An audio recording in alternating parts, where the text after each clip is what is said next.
Hey guys, what's good? Hope everybody's doing well. And I just wanted to make a quick video about a watch I've had in my collection for a while. This is interesting, something kind of atypical for me. This is a watch from the nice people at Glashutte, I think that's how you say it, Original, out of Germany. I think it's in Dresden, Germany, which is kind of like a watchmaking kind of hotbed in Germany, I guess. I think the nice people at Lange, man, I love German accents, and Namas are there. And so is this company. This is kind of like the third, like the ugly stepchild. No, this is a good company. They're part of Swatch Group, and they really don't get as much respect as they deserve. But it's not my first one of these, but it's like I said, it's one I've had in my collection, and something that's atypical for me. It's not a sport watch.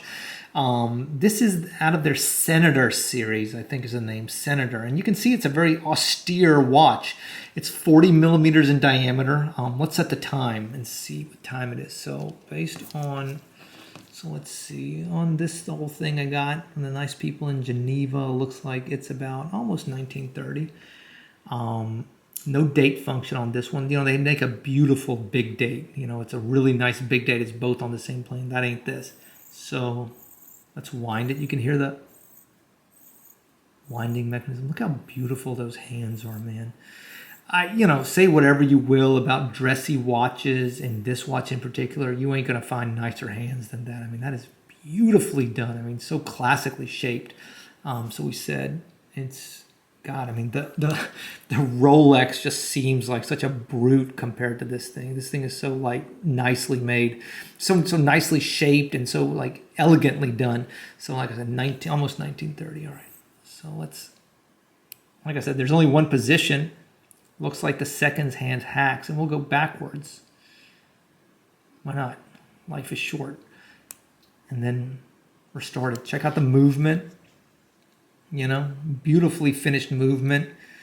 Certainly small for the case, though. That's one thing I will say. You can see this rim of metal, literally metal. It says metal on it. So, you know, it's small for the case, but since there's no date function, it really kind of fits it just fine. So you can see the well-finished movement there. 19 millimeter lugs, which is interesting. So it kind of gives like this classical appearance. Like, you know, there's 21 millimeter lugs on this 41 millimeter Rolex. There's 19 millimeter lugs on this Glashutte Original Senator Automatic. And so you can see how smaller lugs kind of give it a more vintagey vibe. Let me put this thing on my wrist. Give me a second. I'll be right back. All right, we're back. Let's get into this thing. So I'm going to take the Lucky Datejust 41, cool watch, man. Highly recommend. Off my wrist, and then let's try this Glashutte Original Senator Automatic, I think is the name. They got a bunch of different versions of these. They're all slightly different. One is as good as the next. I mean, you don't want to be spending a bunch of money on a Glashutte Original, believe me. The resale is brutal. You got to really love it. I like it, and I really like it. I took this on trade, so I'm not into it for more than, you know, like I said, I'm not into it for much. But, yeah, nice watches. Nice watches if you're in the market for, like, I don't know, if I'm in the market for a white dial watch, okay, with blued hands and Roman numerals.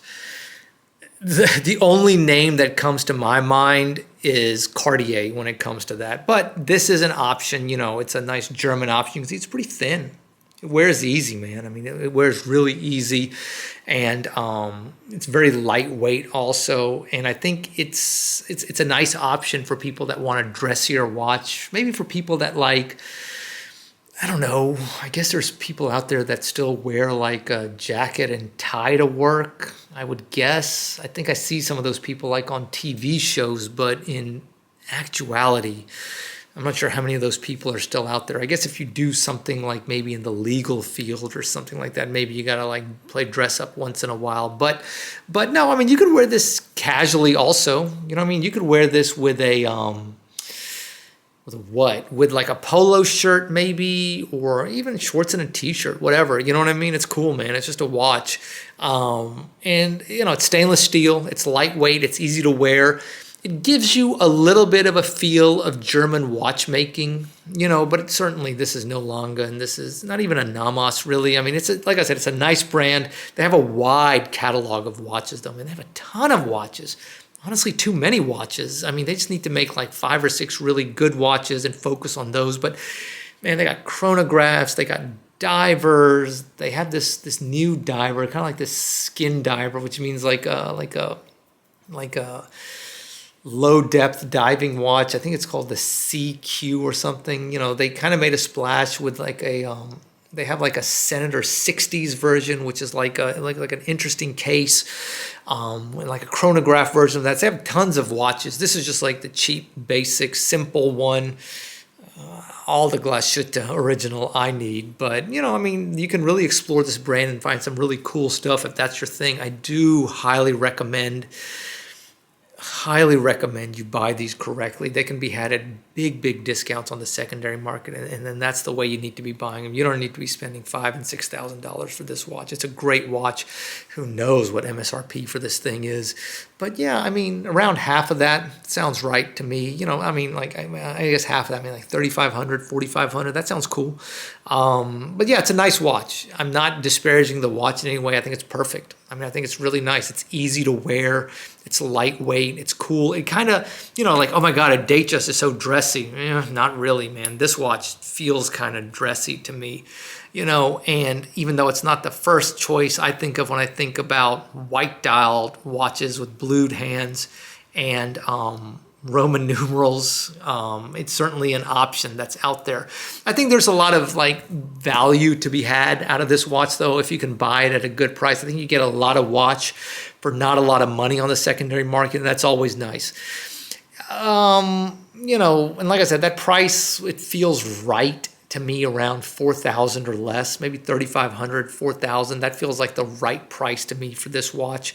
I think more than that, I think it's hard to argue with. I think you run into a lot of competition from a lot of brands that offer you a lot more.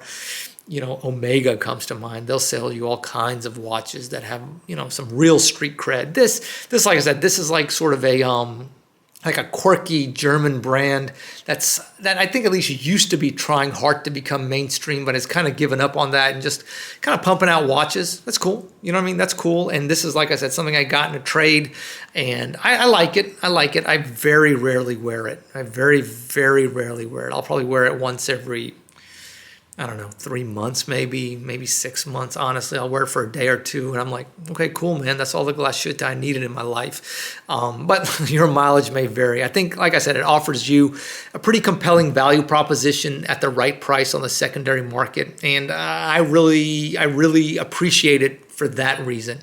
Like I said, you get a lot of watchmaking for not a lot of money if you can find the correct version at the correct price. Guys, I'm rambling. I hope you like this quick look of a watch that's kind of atypical for me, something I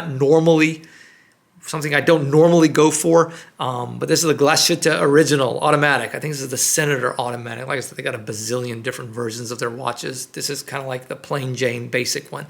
Guys, take care. God bless. Looking forward to making some content for y'all real soon. Bye.